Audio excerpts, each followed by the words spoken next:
estábamos hablando del ordenamiento jurídico, que en caso de contradicciones, lo primero que hacemos es ver a quién compete legislar sobre esa materia. Ahora, en caso de que la competencia correspondía al mismo órgano, ley nacional, por ejemplo, y hay dos leyes distintas, ¿qué principio usamos? Ley posterior deroga la ley anterior. Es decir, que la ley más nueva en el tiempo va a ser la que vamos a tomar en cuenta, porque se entiende que al ser el derecho dinámico, es decir, que se va modificando, la ley posterior, la ley nueva, contempla las situaciones que antes no se preveían. ¿Bien? Después, ley especial va a derogar a ley general. Ese es el tercer principio. Es decir, que si hay una ley, dábamos el ejemplo de ley que contempla el acceso a servicio gratuito de los pacientes odontológicos. ¿Se acuerdan? Si el derecho a la salud se lo tomó en un capítulo, en una ley, y viene otra nueva ley que lo trata de una manera total, esa ley especial que trata específicamente sobre ese tema va a ser la que va a primar en caso de las contradicciones. Y lo tercero que tenemos que decir en cuanto a la coherencia es que no existen lagunas en nuestro ordenamiento jurídico. ¿Qué quiere decir laguna? Laguna quiere decir algo que no esté legislado, que no esté normado, no esté reglado y que se produzca. El Código Civil y Comercial, en su artículo primero, establece que ante un caso no reglado o normado se van a usar los usos y costumbres. Muy bien. Usos y costumbres para destrabar la situación. Entonces, no existen lagunas en el ordenamiento jurídico argentino. Entonces ya vimos unidad, ya vimos coherencia, y lo tercero es estructurado jerárquicamente. Tengamos en cuenta que esta estructura no es, corresponde a un orden, ¿no? Un orden porque acá están los derechos fundamentales, los derechos humanos consagrados por la Constitución y los derechos elementales en cuanto a la Constitución del Estado argentino, forma de gobierno, que también lo vimos representativo republicano y federal, y también en los cuales ampara el ejercicio de la propia vida de cada una de las personas, los derechos fundamentales, los derechos humanos. Y el derecho humano que estamos viendo en este caso en particular, obviamente, es el derecho a la salud, uno de los derechos elementales. ¿Qué eran los derechos humanos? Son los derechos inherentes a todas las personas, es decir, todas las personas lo tienen por el solo hecho de serlo, ¿no? Sin distinción de raza, etnia, ni cualquier tipo de discriminación que pueda llegar a ser. Todas las personas tienen derechos humanos. ¿Se acuerdan que vimos los caracteres? Sí. ¿Cuáles eran? Universal. Universal aplica a todas las personas. ¿Qué más?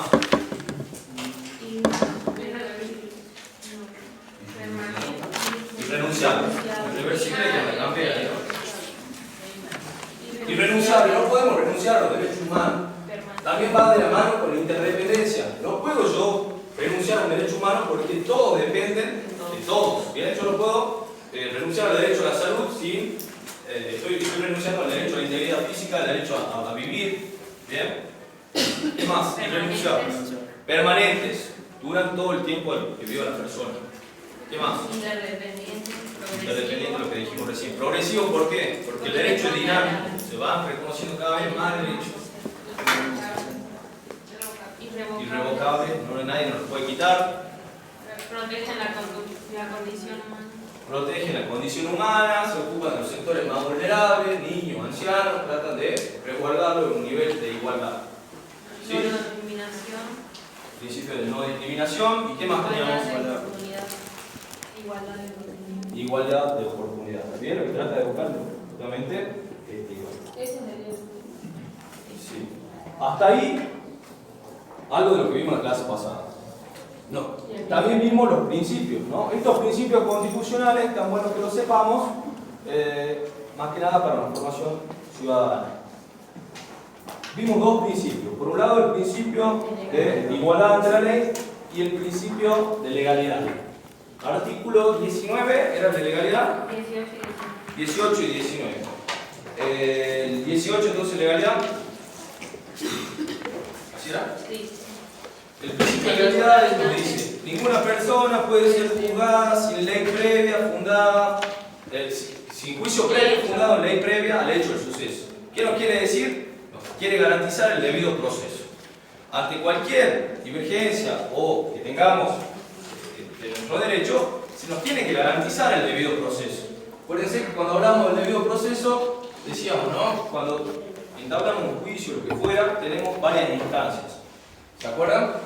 En primera instancia, toman caso los jueces ordinarios de ciudad judicial.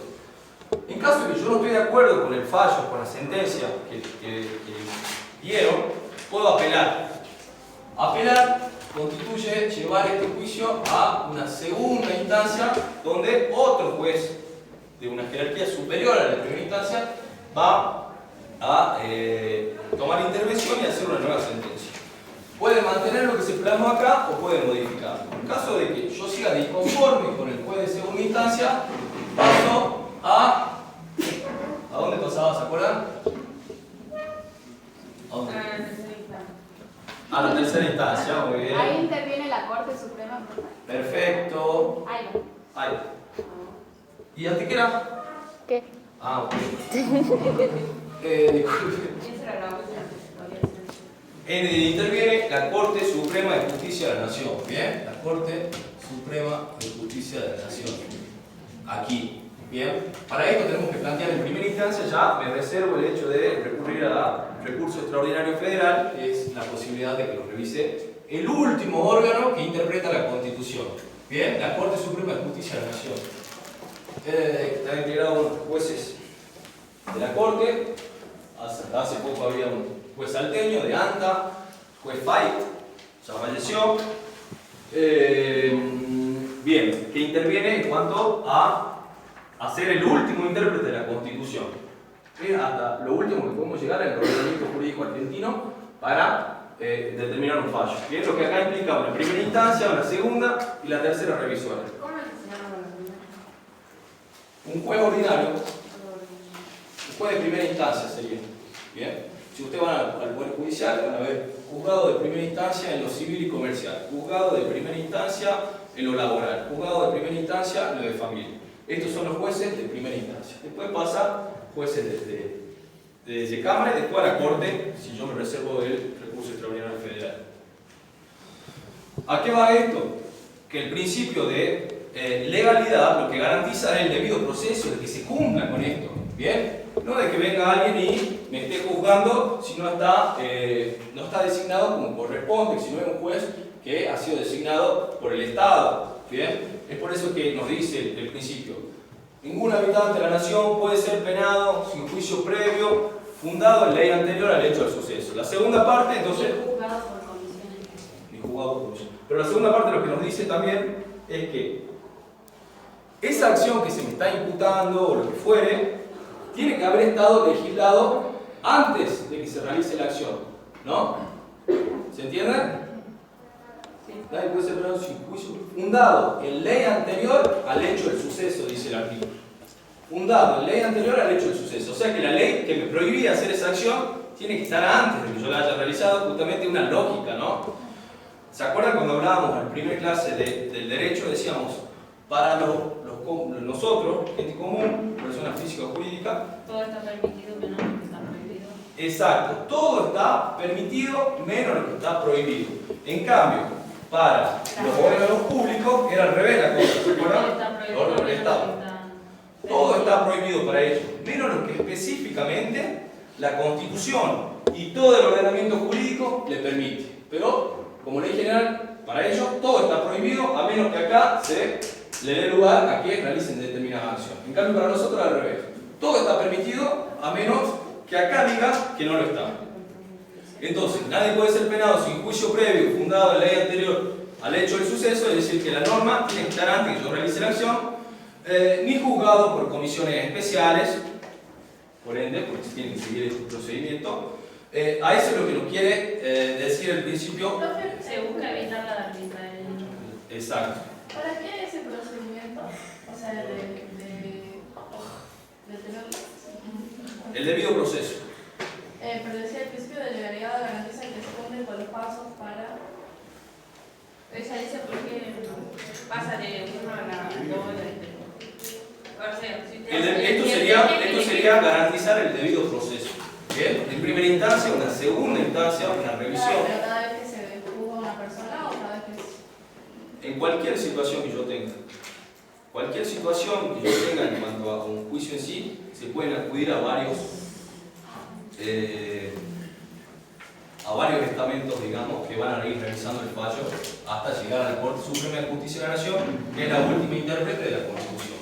Y lo que dice la Corte Suprema de Justicia de la Nación muchas veces es derecho, ¿sí? Lo que ellos dictaminan es derecho porque funda un antecedente que crea derecho nuevo. ¿Se entiende o no? Sí. En el fallo, en la sentencia que le dé la Corte, va a explicar el por qué se garantiza determinado derecho. Entonces ahí está creando, está siendo una fuente del derecho. No sé si se entiende, ¿no se entiende? Por ejemplo, ¿qué caso vimos que intervenía la Corte Suprema? ¿Se acuerdan? ¿Algún ejemplo? Está, en Mejía Sofovich, o Café La Virginia. Llega hasta la Corte Suprema de Justicia de la Nación y dice, no, muchachos, hay que respetar los tratados internacionales. ¡Pum! Reforma del 94. Ese fallo se reflejó en el 75 inciso en este ordenamiento jurídico. Es decir, que los tratados internacionales están arriba de las leyes nacionales. ¿Bien? Es el último intérprete, por lo tanto, en su fallo, crea derecho. ¿Se entiende? Sí. Flor, ¿estamos bien o...? Sí. ¿Segura? Entonces, lo que dictamina muchas veces genera derecho. No muchas veces, no siempre. Es una fuente del derecho lo que dictamina la Corte Suprema de Justicia de la Nación. Bien. Hasta luego.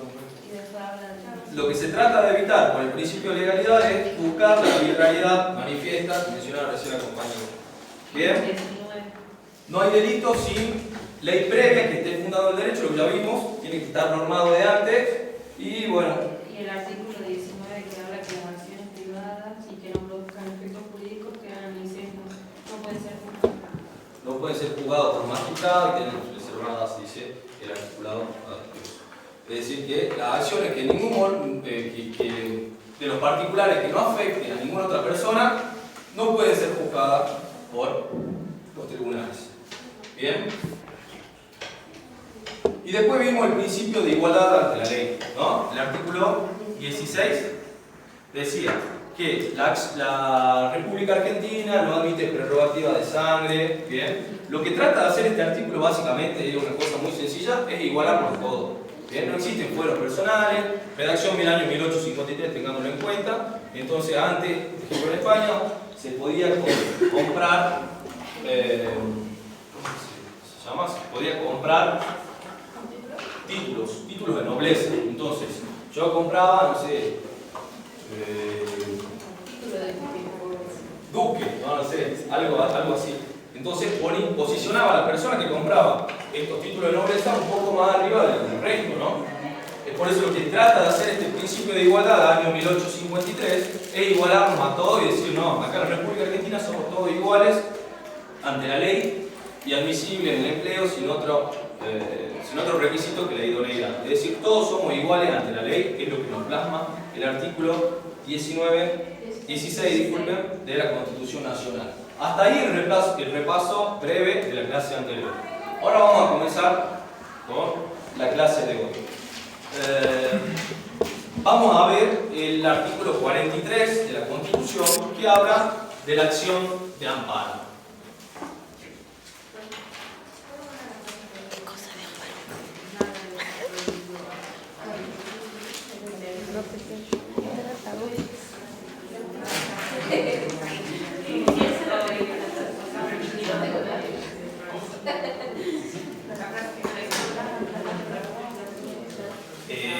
No sé qué frase habrá sido, pero dije.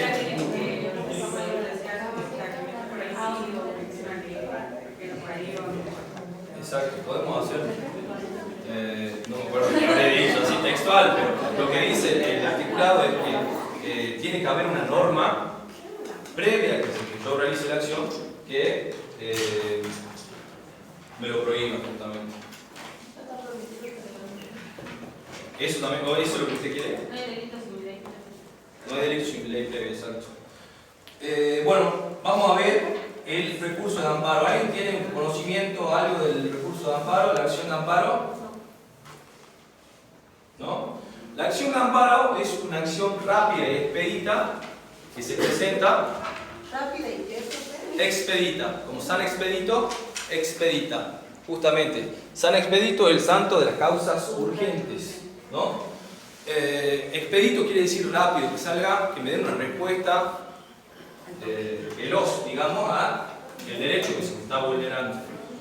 Es por eso que el artículo 43 dice que es una acción rápida y expedita que procede tanto de acciones públicas o privadas, que vengan del Estado o... No copien esto, ¿no? Bueno, igual ya, si quieren que puedan venir del Estado o de particulares, ¿bien? Ahí va a proceder esa acción. Cuando se esté lesionando, vulnerando o restringiendo un derecho o es inminente de que se va a producir. Entonces, acá para tener en cuenta, no se va a producir con acciones que ya pasaron. Si ya vulneraron mi derecho, la acción de amparo no va. Y también dice siempre que no exista otro medio judicial más idóneo, ¿no? Si por ahí lo que va a solucionar este derecho que me veo vulnerado está el procedimiento ordinario, no es necesario la acción de amparo. Hasta ahora yo sé que nadie me debe estar entendiendo un pomo de lo que estoy diciendo, ¿no? Pero hay veces, en vulgar, que es tan urgente la necesidad de que alguien tome intervención para que se me garanticen mis derechos fundamentales, los derechos humanos, que necesito velocidad y saltear esta etapa. ¿Bien? Y ahí está la acción de amparo. La acción de amparo está en nuestro ordenamiento desde el año 1994, la última reforma constitucional. Bien, antes de eso hubieron dos casos que fueron emblemáticos, podríamos decir, que nos iban anticipando a esta acción. Primero fue el caso de Siri. Siri, así como la del iPhone. Siri era el apellido de el dueño, el propietario de un diario que se llama Diario Mercedes, que en provincia de Buenos Aires, que había subido una noticia que al intendente de la localidad bonaerense esa no le había gustado mucho. Entonces, todo esto previo al 94. Entonces el intendente mandó a la policía a que intervenga el diario. Cae la policía al diario, señor Siri afuera, empleado afuera, no lo dejaban trabajar. Señor Siri plantea ante la justicia que necesitaba que se respeten sus derechos fundamentales. Bien, el derecho a la libertad, por un lado, y el derecho a trabajar. Son derechos humanos. Entonces, ¿qué pasó ahí? Cuando toma intervención la Corte Suprema de Justicia de la Nación, se plantea uno de los antecedentes de un amparo, se le dio pronta solución, contra el sector público, ¿bien? Contra el Estado. Entonces surge en sí, es el antecedente contra el Estado de la presentación de la presentación de un amparo. ¿Bien? Contra el Estado, el primer antecedente es Siri. ¿Por qué contra el Estado? Porque publicó una noticia que no le gustó al intendente y la policía es la que interviene en el lugar. Entonces, obviamente, el Estado era quien no estaba dejando ejercer al señor Siri su derecho a trabajar, su derecho a la libre expresión, derechos fundamentales. Ese fue el primer antecedente del avasallamiento del Estado. Bien, entonces ahí podríamos decir que tenemos un pseudo amparo contra el Estado. Hasta ahí el amparo. Después hubo otro antecedente en la justicia, que es el caso de Samuel Cot. Samuel Cot era el propietario de una fábrica textil, se dedicaba a realizar ropa, ¿no? Y los empleados le toman la fábrica textil, no lo dejan entrar al señor Cot, y él plantea, basándose en lo que había pasado en Siri contra el Estado argentino, reconocimiento de sus derechos fundamentales, derecho a trabajar, derecho a la libertad y sobre su propiedad, que era la fábrica textil. Que sí que no, que fallan, y acá se sienta, acá le restituyen obviamente la fábrica al señor Cot y se sienta el precedente contra particulares. Bien, acá contra el Estado porque interviene la policía e interviene el intendente, y Y acá contra particulares porque son los trabajadores que habían tomado la fábrica textil. Entonces acá sienta el precedente con los particulares. Bien. ¿Alguien se le anima a leer el artículo 43? Yo. Bueno, pero ¿ha ido al festival? No ha ido al festival mío, ¿no? El Uni. Ah, no, Muy mal. pero cuando apenas me hicieron Sí. y apenas vengo a la clase. Artículo 43. Termina con ¿Es esa un cortito? cuerpo. No, el primer párrafo no va a ver. Este, mamá. Exacto.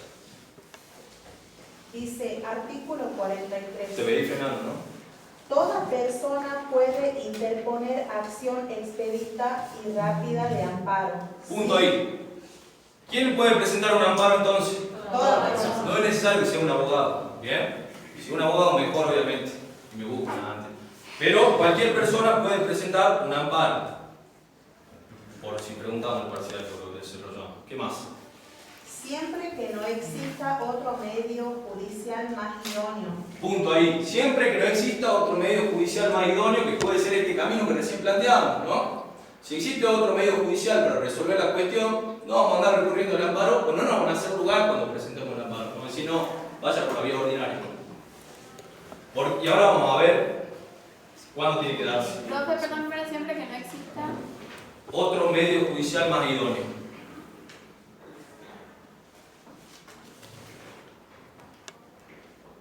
¿Sí? Sí. Contra todo acto u omisión de autoridades. Contra todo, disculpa, ¿no? Te voy a seguir así. Contra todo acto u omisión, es decir, un hacer o un no hacer de autoridades públicas, el antecedente con CIRI, o privada, el antecedente con COT. Contra todo acto u omisión De autoridades públicas de o autoridades. de particulares Bien, autoridades públicas, el Estado, particulares. que en forma actual o inminente lesione. Pausa ahí. En forma actual o inminente. No son sobre hechos que ya se pasaron. Si ya me vulneraron el derecho, no, vaya por acá, pedí daño y perjuicio por accidente. Por daño y perjuicio, ya se me fue el... Bien. O sea, tiene que ser en primera instancia. No. Este va de una y te lo resuelven, digamos. No toma. En primera instancia tienen que decidir, digamos. Tiene que ser expedita la solución rápida. ¿De qué le vas a pedir? Al juez, digamos, a cualquier juez que tome intervención, pero ahí nomás para tomar eso. ¿Vos vas a ponerle a la A Ciudad Judicial, mesa de entrada distribuidora, vamos a presentar este amparo. Y ahí lo que vamos a ver es el amparo a la salud, que es fundamental. Entonces, perdón, ¿dónde te había quedado, Florencia? En forma actual o inminente lesión. Bien, actual o inminente, es decir, que se esté vulnerando mi derecho o es inminente que se va a producir la lesión de mi derecho. Contra hechos anteriores, no. Lesiones. Restrinja, altere o amenace con arbitrariedad o ilegalidad manifiesta derechos y garantías reconocidos por esta Constitución, Bien. un tratado o Ahí, una ley. ahí está. Esta Constitución, un tratado o una ley. Bien. Si mi derecho está amparado acá y en forma actual o inminente se va a lesionar, restringir, tanto venga del Estado o de particulares, yo puedo interponer la acción expedita y rápida de amparo. Bien. ¿Me vuelve a leer la última parte, Flor? Altere o amenace con arbitrariedad o ilegalidad manifiesta. Pausa ahí. Arbitrariedad o ilegalidad manifiesta. Demos el ejemplo y lo llevemos al campo de la salud a esta amparo. ¿Cuándo se presenta el amparo a la salud? Lo hablábamos, ¿no? ¿La clase pasada? ¿Alguna vez escucharon de hablar de un amparo de la salud? Cuando una obra social no se hace cargo de la prestación que tiene que realizar en cuanto a un tratamiento, una internación, una intervención quirúrgica, acompañamiento pedagógico a los hijos, lo que fuera, no lo quiere realizar de una manera total y esté contemplado por una ley que lo deba realizar de una manera total, yo interpongo el recurso de amparo, la acción de amparo. ¿Bien? Ese es el amparo de la salud. Yo voy y presento el amparo de la salud para que, en este caso, si tienen que operar a la persona, se lo opere, si tienen que tomar una intervención, se lo haga. Pero ¿Bien? no rige en otros países, digamos. Es que O sea, cada sí, país tiene su constitución. cada país tiene su ordenamiento jurídico. Claro. Y ellos verán cómo, pero en la mayoría de los países, en este último tiempo, digamos, Por ejemplo, el hombre que no lo quisieron atender en Bolivia. claro, exacto. Sí, capaz que no sé el ordenamiento jurídico boliviano, ¿no? Pero seguramente sí tienen, ellos sí tienen el amparo, sí. Tienen el amparo, pero fue tan veloz esto que debe haber sido 2 horas que se muere el señor, que presentaron recursos de amparo en ese tiempo y que importancia no llega con el tiempo, digamos. Pero no sé cómo será el ordenamiento jurídico boliviano. Entonces, estábamos diciendo el amparo a la salud, ¿no? Cuando es manifiesta, es patente la ilegalidad o arbitrariedad. En ese caso, está patente en un tratamiento que me tenga que reconocer el 100% y me quiera la obra social reconocer un 60, un 40 o no reconocerlo, de que está violando, que existe esta ilegalidad manifiesta. Bien, entonces tenemos que tener ese fundamento para poder interponer el amparo por salud. ¿Se entiende? Entonces, ¿cuándo procede el amparo por salud? Tema de prestación en cuanto a la internación, operaciones, cualquier intervención quirúrgica, decíamos, ¿no? El acompañamiento pedagógico de los chicos, la contención psicológica, todo lo que fuere en cuanto a algo que ya está establecido por ley que deben cubrir las obras sociales y no se esté realizando, voy y presento el recurso de amparo por amparo a la salud. En ese caso, lo primero que tenemos que hacer es dejar una nota escrita al prestador de la salud, obra social, lo que fuera, prepaga, solicitando de que se me cubra con el tratamiento, operación, intervención, lo que fuera, que se me cubra la totalidad porque está establecido. ¿Qué puede pasar? Que no nos respondan. Podemos intimar con una carta de documento que intimo usted que en el plazo de tanta hora me dé una respuesta a esta solicitud. Si tampoco por una carta de documento me responden, tengo una respuesta, presento la acción de amparo. Siempre que vamos a presentar una nota, y esto en cualquier ámbito, por duplicado, ¿bien? Dejamos una y el recibido para nosotros. Es importante guardar la documentación de las diligencias que vamos haciendo. Si tomó intervención y no tuvo una respuesta, presentamos la acción de amparo con los antecedentes de haber ido a la obra social, de haber intimado con una carta de documento. Ya con esa documentación está bueno, porque acuérdense que cualquiera puede presentar recursos de amparo, ¿no? Presentamos y pedimos una medida cautelar. ¿Qué quiere decir una medida cautelar? Quiere decir que también son medidas que se toman para contemplar o resguardar los derechos vulnerados. Una medida cautelar, la básica en el tema de salud, es que el juez apenas le llega el amparo dice, bueno, y nosotros en nuestra presentación pido la medida cautelar de que se reconozca el servicio solicitado en un 100%, por ejemplo. Lo primero que tiene que hacer el juez en ese caso es dar lugar a la medida cautelar. Hasta tanto se resuelve el amparo, nos da lugar, nos reconoce las prestaciones que estamos pidiendo, cosa de que se esté resguardando mi derecho, y la decisión se tomará en 3 a 6 meses, puede ser, depende del juzgado, depende del juez que lo toque. Pero hasta eso, con el recurso y con la medida cautelar que presentamos, ya estamos teniendo un socorro a nuestro derecho. ¿Se entiende? Presentamos la medida cautelar y manifestamos en el escrito todo lo que está ocurriendo, cuál es la prestación que no se está cumpliendo, qué es lo que está pasando, y el juez dictaminará haciendo lugar al derecho que yo estoy solicitando. Bien, eso en cuanto a un amparo de salud. ¿Cuál es la finalidad del amparo? Es asegurar el efectivo cumplimiento de estos derechos fundamentales, de estos derechos humanos, por parte del ordenamiento jurídico, ¿bien? Por parte de las autoridades que tengan que darme cuenta, tanto estatales como particulares. ¿Bien?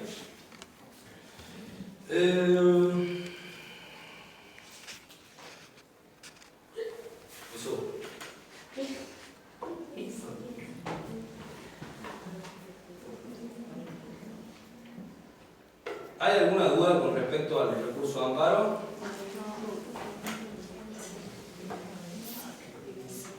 Bueno, vamos a ver entonces ahora el proceso de formación y sanción de las leyes nacionales.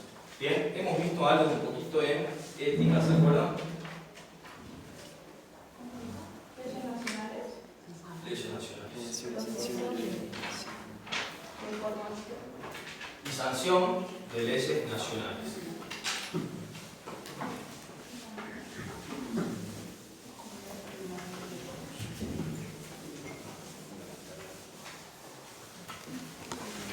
En primer lugar, ¿quién puede presentar un proyecto de ley? La Cámara. La Cámara. Las dos cámaras. Diputados y senadores, ¿bien? Órgano legislativo de la Nación. Obviamente cualquiera, diputados o senadores, pueden presentar un proyecto de ley. ¿Quién más? El Poder Ejecutivo. Y cualquier ciudadano por medio de la iniciativa popular. O sea, que tienen que juntar firmas. Exacto. Cualquier ciudadano por medio de la iniciativa popular. ¿Quién tiene la Constitución? Florencia, ¿te animás a seguir leyendo? Sí. Buscar el artículo 39. Vamos a ver la iniciativa popular, esta facultad que tienen los ciudadanos de poder presentar proyectos de ley. Esto se incorporó a nuestro ordenamiento a partir de la reforma también constitucional del año 1994. Entonces, por este artículo, buscar las primeras hojas, ¿no? Porque hay tratados, hay varias cosas ahí. Es la facultad entonces que tiene un ciudadano, siguiendo determinados mecanismos de presentar proyectos de ley. ¿Quién dijo cualquier ciudadano, diputado y senador y qué más? Y el Poder Ejecutivo. Pero cualquier ciudadano Que tenga. tiene que reunir con las condiciones de lo que estamos por ver ahora con Florencia. ¿Estamos? Y de verdad no le escuché que me dijo que busque. El artículo 39. Ah, el artículo. ¿Lo leo? Sí, por favor. Por esta vez la legislatura de las provincias reglarán los medios de hacer efectiva la elección directa de los diputados de la Nación. Para lo sucesivo, el Congreso expedirá una ley general. ¿Estás segura que está leyendo el 39? 39. Sí. Exacto. 39. Los ciudadanos tienen el derecho de iniciativa para presentar proyectos de ley en la Cámara de Diputados. Pausa ahí. Los ciudadanos tienen derecho de iniciativa a presentar proyectos de ley en la Cámara de Diputados. Bien, perfecto. Entonces, ¿cuál va a ser Cámara de origen? ¿Cuál va a iniciar el tratamiento de la ley? Cámara de Diputados. Ya vamos a ver que en la presentación, el principio general es que las leyes tienen tratamiento en cualquiera de las cámaras. Ahora, si viene de una iniciativa popular, tiene que ser sí o sí la de origen, o sea, donde se comienza el tratamiento de la ley, la de diputados. ¿Por qué diputados? ¿Se acuerdan? ¿A quién representan los diputados? Al revés. Los senadores representan a las provincias. ¿Por qué?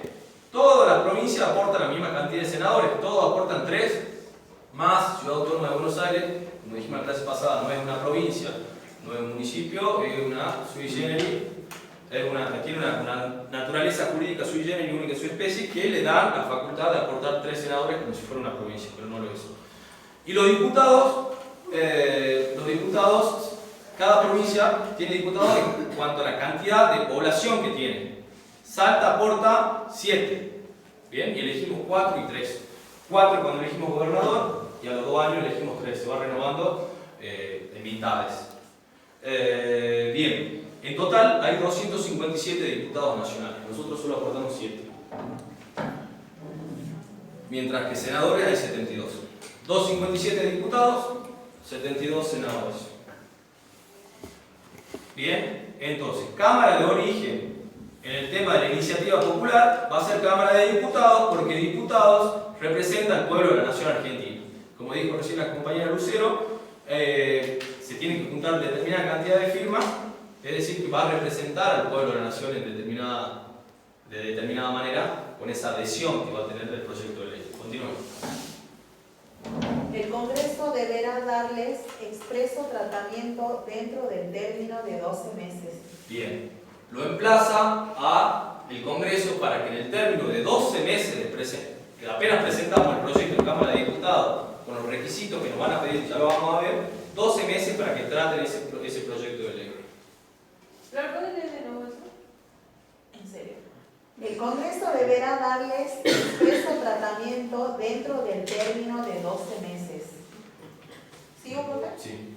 El Congreso, con el voto de la mayoría absoluta de la totalidad de los miembros de cada Cámara, sancionará una ley reglamentaria que no podrá exigir más del 3%.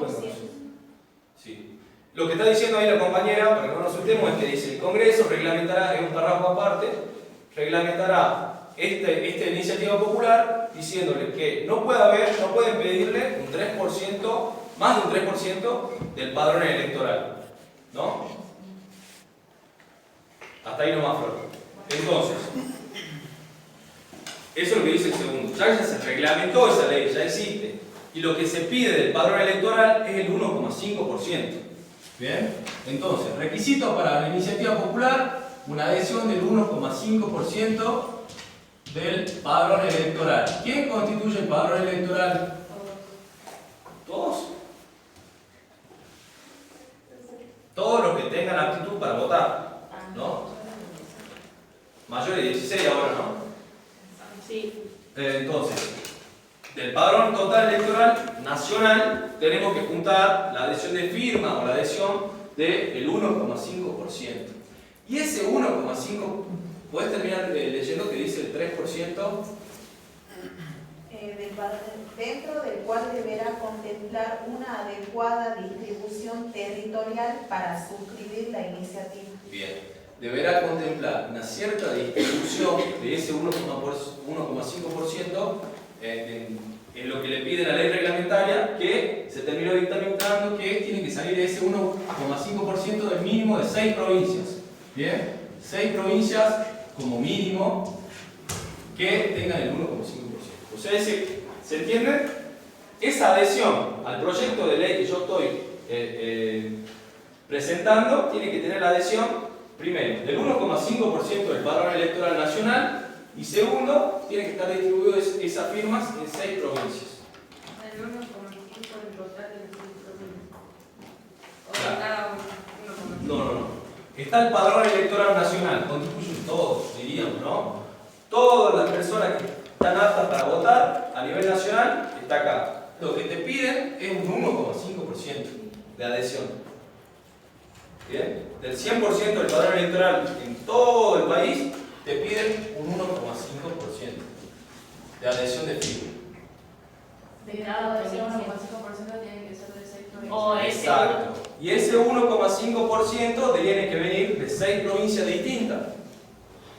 Por eso mínimo. Si vienen de más mejor, y si tenemos más del 1,5% mejor. Pero las bases comienzan ahí. Como mínimo un 1,5% y como mínimo 6 provincias que reflejen ese 1,5%. ¿Se entiende? ¿Se entiende cómo procede? Lo que la Flor está leyendo es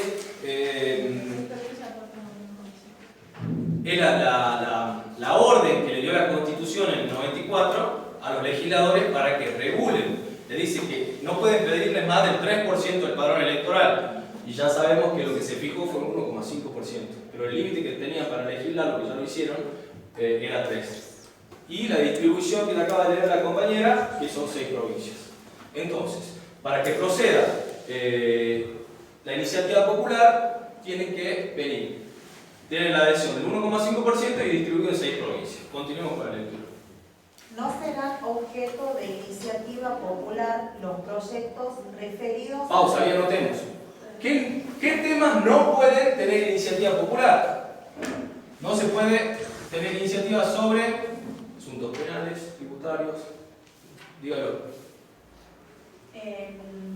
Referidos tratados internacionales, Bien. tributos, presupuesto y materia penal. Tributos, presupuesto y materia penal.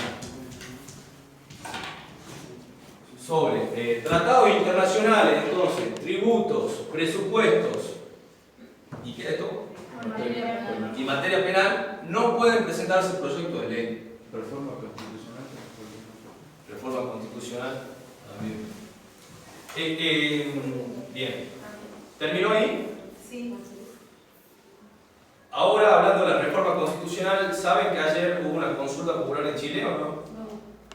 ¿No? ¿Saben qué es la consulta popular? Bueno, la consulta popular es, en Argentina obviamente, que son ordenamientos jurídicos distintos, está legislada en el artículo 40, el artículo siguiente, y es una consulta que realiza el Estado a la población sobre una...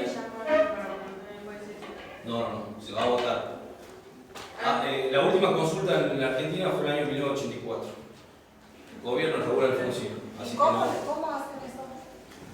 Como se habilita el padrón electoral, se vota en la escuela y se pregunta por sí o por no de una determinada ley. Bien.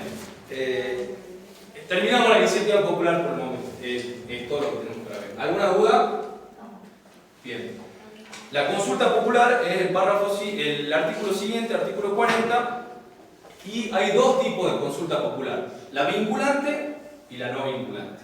¿Qué quiere decir vinculante? Que vincula. Es decir, que la decisión que se tome de esa consulta popular es obligatoria. Eso quiere decir que sea vinculante. Va a ser obligatorio lo que decidan en la votación de esta consulta popular. Y la no vinculante sirve como una estadística, un censo de saber qué piensa la gente respecto de ese tema. No es obligatorio. No es obligatorio la no vinculante. La vinculante sí. Bien, la última consulta popular que se realizó en Argentina, año 1984, presidencia Raúl Alfonsín, y teníamos un problema con el país vecino de Chile en cuanto a los límites territoriales, y se preguntaba si querían que negociemos o vayamos a guerra básicamente con el país hermano, pero era no vinculante, es decir, quería saber la opinión pública en ese gobierno. No terminamos yendo, se votó por el no. Bien, leamos el artículo 40 por favor, Florencia. El Congreso, a iniciativa de la Cámara de Diputados, Pausa, de nuevo. Cámara de origen, ¿dónde inicia la consulta popular y la iniciativa popular? Cámara de Diputados, porque representa al pueblo de la nación. podrá someter a consulta popular un proyecto de ley. Se somete un proyecto de ley. Sigamos. La ley de convocatoria no podrá ser vetada. Bien. El voto afirmativo del proyecto por el pueblo de la nación lo convertirá en ley y su promulgación será automática. Pausa ahí. Bien. Entonces, la ley que dictamine que se va a realizar una consulta popular no puede ser vetada. ¿Sabemos qué es el veto? ¿Sí? Dejar Sin efecto. sin efecto. Dejar sin efecto una determinada ley. ¿Quién puede vetar una norma?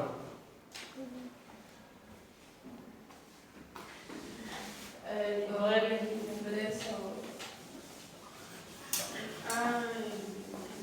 El único que tiene facultad de veto es el Ejecutivo. Bien, el Ejecutivo lo puede vetar. Ya lo vamos a ver ahora en profundidad, pero por ejemplo, ingresa un proyecto de ley, Cámara de Origen, aprueba, por ejemplo, ahí sería diputado, Cámara de Origen, el tema de la consulta, aprueba, pasa a la Cámara Revisora, en ese caso serían senadores, aprueba el proyecto de ley, se aprueba acá, igual a sanción. La sanción, ahí está sancionada porque la aprobaron las dos cámaras, ¿no? Sí. Sanción más promulgación es igual a vigencia. Cuando se tiene la sanción, es decir, cuando aprobó diputados, senadores, tenemos la sanción. Pero para que tenga vigencia en todo el país es necesaria la promulgación. Y la promulgación se encarga el Poder Ejecutivo, es decir, el presidente. Entonces, acá terminó la área legislativa, se sancionó el proyecto, pasamos al al Poder Ejecutivo. ¿Qué puede hacer el Poder Ejecutivo? Le llega el proyecto que ya está sancionado, dice listo, lo promulgamos. ¿Bien?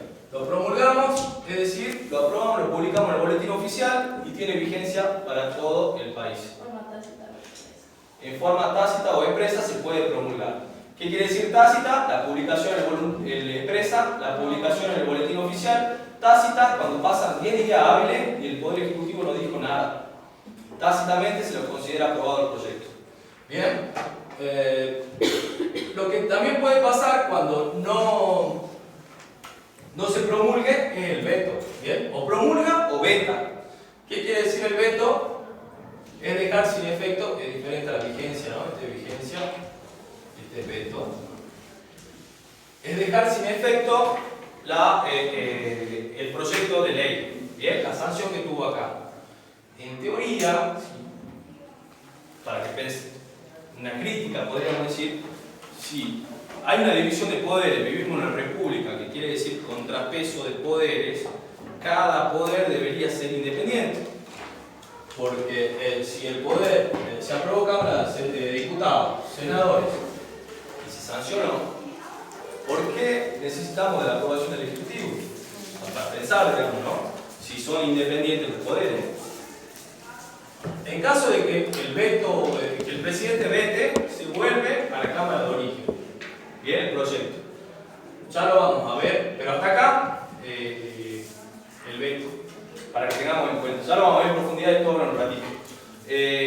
Florencia, me dijiste que el proyecto de ley es sobre la consulta popular, es decir, vino diputado, consulta popular se aprobó la revisora, no se puede vetar.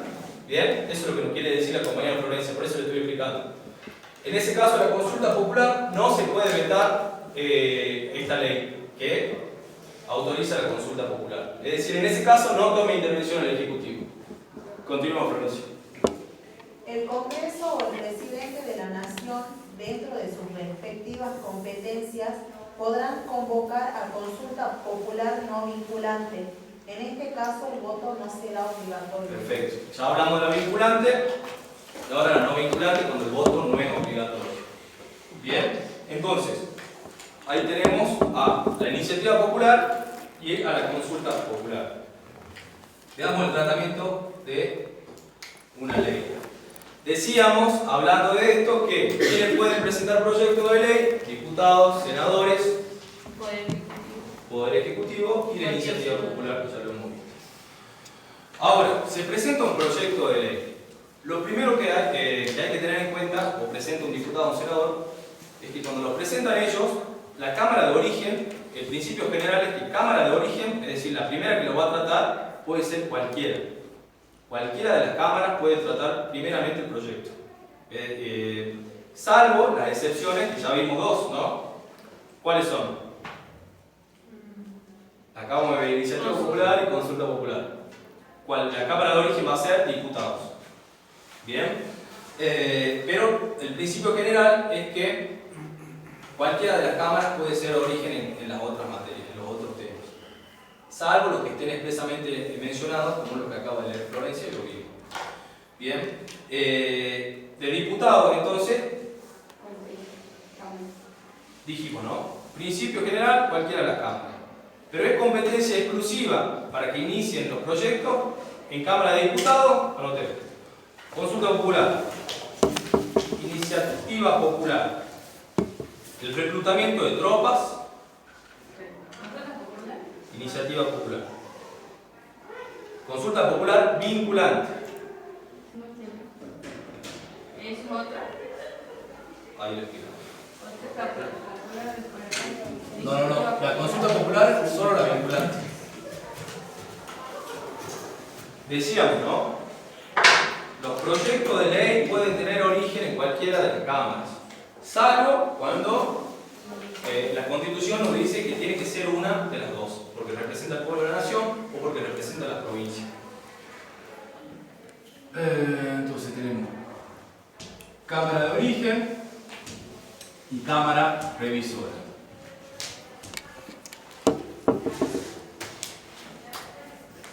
Cualquier proyecto puede empezar en cualquiera de las cámaras, tanto de diputados y senadores. Vamos a llamar de origen en la cual se comience. Si es Cámara de Diputados donde se empezó a tratar el proyecto, Cámara de Diputados de origen, y se convierte en revisora la de senadores. Si el proyecto se empieza tratando de la de senadores, Cámara de origen, senadores, Cámara revisora, diputados. ¿Bien? ¿Se entiende? ¿No se entiende? ¿Bien? Es decir, básicamente lo que quiere decir con Cámara de origen es donde se empieza a tratar el proyecto de ley. Solamente eso. Principio general, cualquiera de las cámaras puede ser la de origen, salvo las excepciones que plantea nuestra Constitución, en las cuales, ¿ahí se entendió, Lucero? No, pero ¿Está en la luna, no? ¿Está mirando? no, es que yo no entendía lo del Senado. ¿Qué? Estaba diciendo, ¿por qué te notaste eso? Que decía consulta popular, popular, vinculante, y el reclutamiento te lo va a hacer. Bien. De vuelta. Cualquiera de las cámaras puede ser cámara de origen. Bien. Principio general, tanto diputados como senadores puede ser en cualquier materia. Ahora, en algunos temas en especial, va a ser cámara de origen una de las dos. Sí o sí. Porque la Constitución así lo determina. Son las excepciones. Bien. Cámara de diputados va a ser cámara de origen sí o sí siempre en iniciativa popular vinculante, consulta popular vinculante, disculpen, iniciativa popular, reclutamiento de tropas y el tema de impuestos. En esos temas va a ser Cámara de Diputados la de origen, porque representa al pueblo de la nación y se entiende que estos temas van a representar al pueblo de la nación. ¿Reclutamiento de tropas y qué más? Impuestos. A lo que dije recién, dije que en estos casos se ve representada a la Cámara de Diputados porque representa al pueblo de la nación y estos temas son de interés justamente del pueblo de la nación. Por eso es que tiene iniciativa en Cámara de Diputados. Sí. ¿Bien? ¿Cuáles eran los que? Consulta popular. Iniciativa popular, consulta popular vinculante. Consulta popular vinculante. Iniciativa popular, reclutamiento de tropas e impuestos.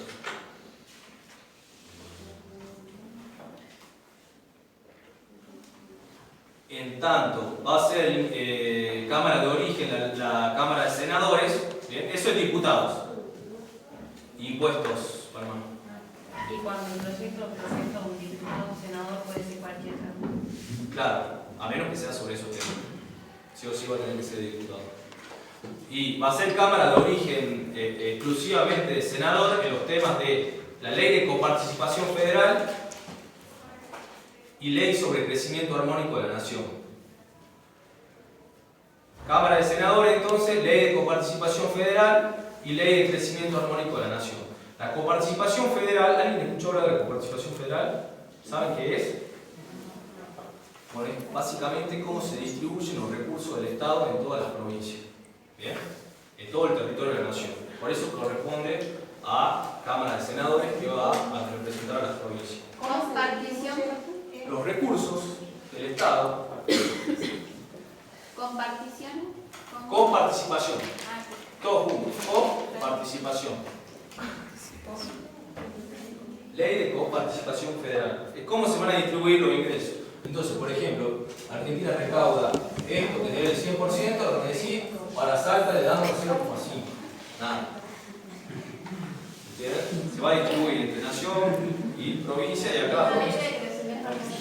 Y la ley de crecimiento armónico, justamente la misma palabra no lo dice, son leyes que apuntan al crecimiento armónico de la nación en cuanto a lo económico, social. Bien. Esas dos leyes van a tener como Cámara de origen a la Cámara de Senadores. Y la de Diputados ya la hemos visto. ¿Bien? ¿Cuál es el camino de una ley? Lo primero que se hace, se presenta, en el caso de la iniciativa popular o que lo haya presentado un diputado o senador, a mesa de entrada. Bien, se presenta el proyecto, mesa de entrada, y lo empiezan a tratar las comisiones.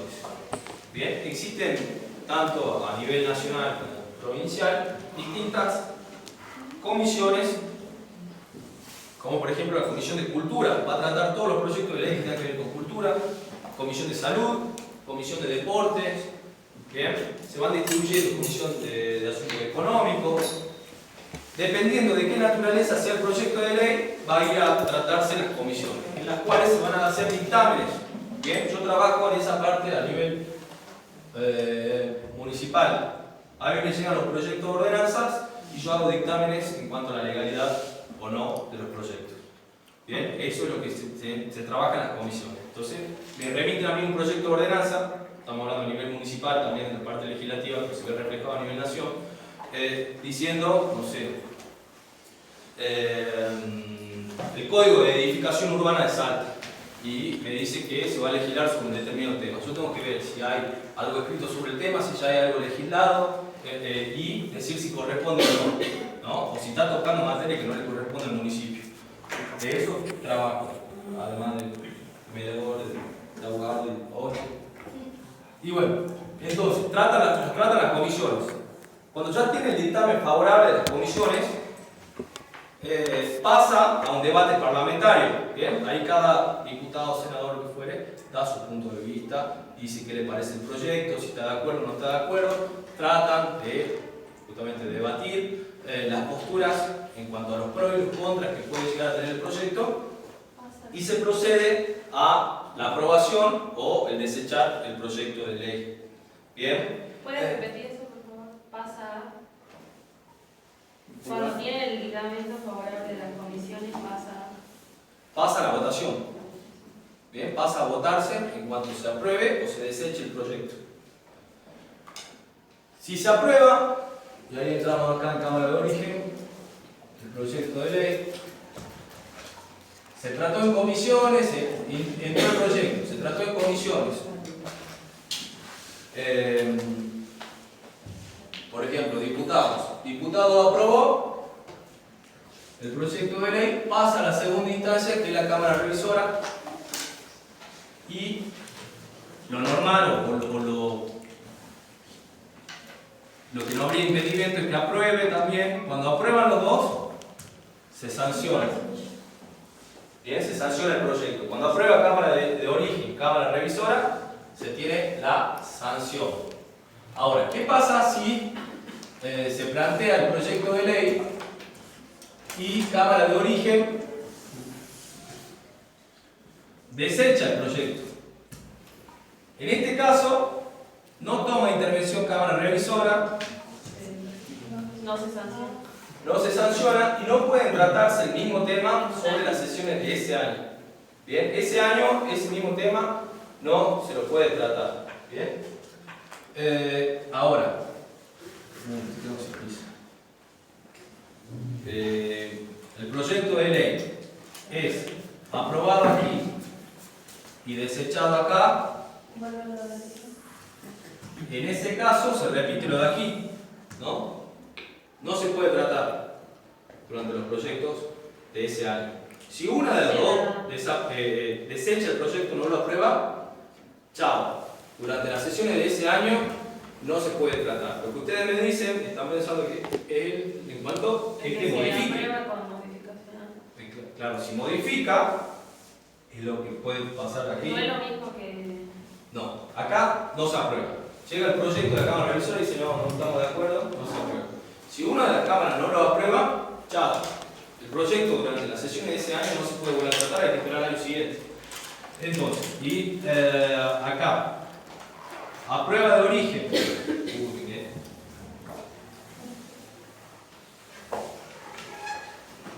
Una noticita.